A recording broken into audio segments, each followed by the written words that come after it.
Alright, so to get started off here, let's bring up a brand new third-person shooter template. I'm not going to be running on 4.10, it just came out, but 4.9 is going to be running this third-person shooter tutorial off of, because there's still a lot of updates and things that are transitioning over to 4.10 since it just recently came out.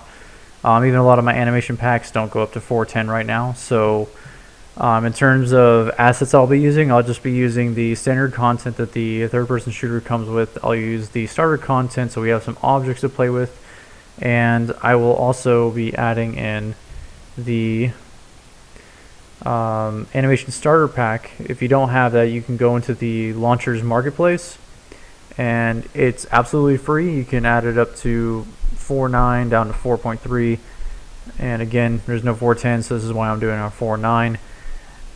You can find it within the marketplace under the category of the characters and animations. So just click on characters and animations, it'll come down, and I believe it will be the last row if you have this fully maximized. This is where you'll find that.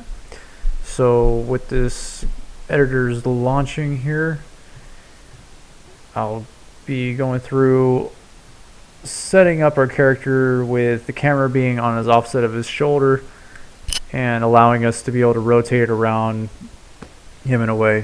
Games I'm looking at as an example. So yes, we'll do a new project. We'll do a blueprint project, third person. We'll just call this TPS tutorial. And let's do with starter content. And let's create our project. So back to what I was saying, so for games I've been looking at as an example while I'm building this, I've been playing a lot of Red Faction Guerrilla. Spec Ops Align was one of those games where I got the head turning idea kind of that I wanted to redo or try to emulate. A lot of games do that kind of stuff too, like Grand Theft Auto and Gears of War. They do that too, like if your character is walking around and you're looking, like their body will kind of manipulate to look the direction that the player is looking. But yeah, like other than that, it's not going to be, I'm not going to have the camera system completely locked to his back, because I always feel like that's just kind of weird, like the character's always kind of floating. But we'll have it where we actually have like 3 types of modes. For one, where the character is free floating, you can actually look all the way around, where once you begin aiming, then it gets locked to his back over his shoulder, and then we'll have like a weapon ready state that the character will be walking around with the weapon ready to go if they just got out of an aiming state. But that'll be in the future for sure. A lot of this too comes from the proxy game I've been working on, so I worked on the third person character for that, and it'll be emulating a lot of it. Okay, so now that we have our map open, let's get started with positioning our camera behind our character. So anytime you open this up, actually before we do that, let's add our animation pack. So this is some of the starter content it comes with. We have our third person mesh that we can add. Just seeing what all this has. Okay, that's cool, that's a blueprint. So let's add in our animation starter pack so we have some additional animations to work with if we so choose. I have it already saved out in my library, so I'm going to add this to my project. And let's find the one I'm teaching on. I'll add to project. That's going to take well, never mind, it's already done. So if we jump back over here, our animation starter pack has been added. So now we have some additional animations to play with if we need them. Alright, so let's go ahead and grab our third person character and let's start setting up his camera system. So if you were to play this right now, this would be more of not so much set up for a shooter type game. I think more for like an adventure or an MMO or a large open scale world type of game. I mean, this is better set up for, but I'm going to stick with more of the third person shooter characters. That's the type of characters I've done a lot of setups on. So let's jump into this character's blueprint, and we're going to start adjusting his camera position. There's going to be 2 things I'm going to go over for when you're moving the camera. When I first started messing with third person characters, One of the first things I did was I said I need my camera to be over his shoulder, and I should be able to just, let me turn snapping off. I should have been able to just like take the camera, move it into position, let me move it back since the field of view is going to cut off his head because it'll be really up to his shoulders. Let's move back a little bit further, compile that. And I thought I could, if you take the tabs here, you can just drag this off and see like an internet browser here. So that way we can have our example map we can play and edit in. We can also go to our blueprint real quickly. And I thought like that would have been good. I'm like, okay, this target arm should be able to rotate this. This is going to be an extreme example because I didn't adjust the length of the target or the camera boom. So now if we play it, I thought this would have been fine. This is pretty close to what I was looking to do. Okay, but here's the problem. Usually when you play a lot of these games, when you run up to objects that have any collision, the camera should just bounce off and adjust to it. If you adjusted the camera off position, your camera is going to start going through objects because it's not going to respect the collision. The reason my camera is so out of whack and moving really far away is because that camera boom is what's detecting the collision. It's wanting to adjust my camera. So we'll real quickly, let's adjust that the correct way. Or one way I have found. There's a million different ways you can do things, but this is the one I'm finding that's working pretty well. So let's undo, Control Z. Now we're back to where we first started. So I know the camera boom needs to be in the center point origin of our character because this is where we want to rotate around. We want to be up more towards his back, center of his back, because we're going to be rotating around the upper portion of him. And we want to bring our camera boom down a lot. So let's bring that down to about 100. And what we want to do is we want to move our camera over to the shoulder, but we can't just take his camera and move it again, or else we get that collision clipping problem that we had before. What we can do is we can take the camera boom, we can come down into his details tab and come down to the area where it says camera, same place where we adjusted the target arm length. And the socket offset, we can actually offset the camera to be at different positions around this character wherever we so choose we want it to be. So if I were to adjust this to, let's say, 55 to the Y to be over his shoulder, and we go back, we compile, and we hit play, our camera's pretty close to where we want it to be. The good thing is now if we walk up to a wall and we rotate, our camera is going to respect our camera is going to act the way it should with the environment and actually bounce off the environment's collision instead of clipping through it. So that was one thing I wish I had known before, but I didn't read enough into. Now for target offset, that'll offset it up and down same way. It's kind of close to socket offset, but let's add a little bit of Z depth, about like 5 I want to say. I'm just going to check some of my settings. Since I've done this before, I just want to make sure I'm setting everything up the correct way. Because as I'm going through these videos, I'm also building the project on my end, on another end as well. Instead of 5, let's just bring that down to 0, and let's just bring this up just a bit more around the back of his neck. Alright, that's feeling pretty good. Cool. So now we have our camera in position. Next thing we want to do is we want to handle the issue we were seeing with walking up to objects and our camera was going through our character, like right there where it's clipping through our character. I mean, it's not a huge eyesore, but at the end of the day, I don't want people to see the inside of my models, I mean, or any of our skeleton meshes. So let's hide our character, and then once our camera gets out of the way of the mesh, let's make our character appear again. It's not too complicated of a script. It's actually pretty easy. It does use an event tick. Event ticks can be costly if they're not used correctly. So we'll jump over into our event graph, and let's first grab an event tick. We don't have any, so we'll right click, do event tick. I am one that I'll try not to use event ticks if I can help it, because these things, this is something that always constantly runs, just like your input axis and turn rate constantly run. These are always constantly running because these are things that your player is going to be looking around the world. So this is always going to need to be constantly be fed. Well, for our situation with the camera clipping through our character's body, that's the camera movement, and our camera movement is being controlled by our player. So, I mean, that is pretty important for it to be updated all the time. So what we can do is we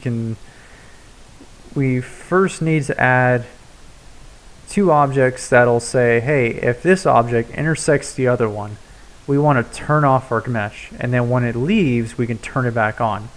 An easy way I found to do this is, instead of having to have the camera do the talking to the capsule, since this is a pretty close radius of where our character is going to be, let's add a collision component, since that's what it technically does. It's a collider. It's going to collide against something and something's going to happen, because you can also expose overlap events for these collision components, which is great. I've used them hundreds of times on things. Let's name our collision component. I use this sphere collision component because it's pretty generic. It's not precise. There's no points. It's just an overall area. Let's call this a camera visibility sphere. Alright, and let's take our sphere, and we want to, our collision sphere, and let's attach it by clicking and drag it down onto the follow camera. If you notice, our collision sphere is in the middle of our character. We want it to be up near the camera. Instead of having to manually adjust this, we can just go over to the details panel, go to transform, down to location, and just click on reset to default, and that'll center it up right on our camera for us, since it's now reading the origin point, or where it's parented to, as the follow camera. We also don't want a huge radius for this thing, because like if we're even in game and our character just goes up to any wall, we don't want it to just disappear before we get that close to the character. So let's bring our sphere radius down in the details panel, go down to shape, and bring our sphere radius down to about 12. 12 should be enough to let us get close enough to the character to see all the cool little details, but enough to be able to stop us from seeing the inside of our character. I want this to be a little bit inside the camera too, so I think that'll at least detect when our visibility gets close. Now that we have a visibility sphere, excuse me if I can talk, we want to check to make sure that our visibility sphere collision is not going to have any issues with this capsule component. So we need to check our collision settings, and everything should be on overlap all dynamic. If it is not, make sure that it is, because we just need this to read events off to us. We don't want it to do any simulating in the game and world or interfering with the character at all. And for our camera, if it does intersect our capsule, we don't want our camera to just bounce off our capsule. So we can select our capsule, or we can select it through our components, and we'll check out its collision settings as well. We can come down to collision presets, pawn, and it says pawn, which is good, but we see that it's there to block the camera, which we don't want. So we can drop down pawn, we can drop that into custom, which will allow us to change our settings. And if we come down to camera, we'll just do overlap. So now the camera can freely move inside this capsule component with no problems at all, without having any interferences. So let's compile and save this. And now let's go ahead and write some code for these two spheres to talk to each other. So what we want to do is we have to say, if our capsule component, there's two ways you can do this in the event graph. One, you can either right click and we say we needed to get our capsule component, which is get capsule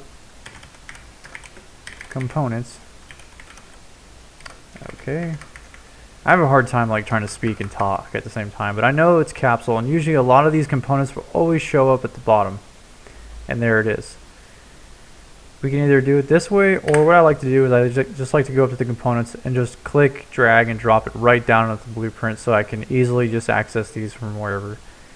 And we know our camera visibility sphere is going to be the other part that's going to intersect. So we need to say, if our capsule component intersects our visibility sphere, either or, we need something to trigger off to tell our mesh to go away, to hide. So we can drag off this wire, and we can use is overlap. And it says is overlapping component, because these are two components. And we can hold down B to drag in to call in a branch. A branch is basically an if statement, so we can connect our is overlap component to our branch statement.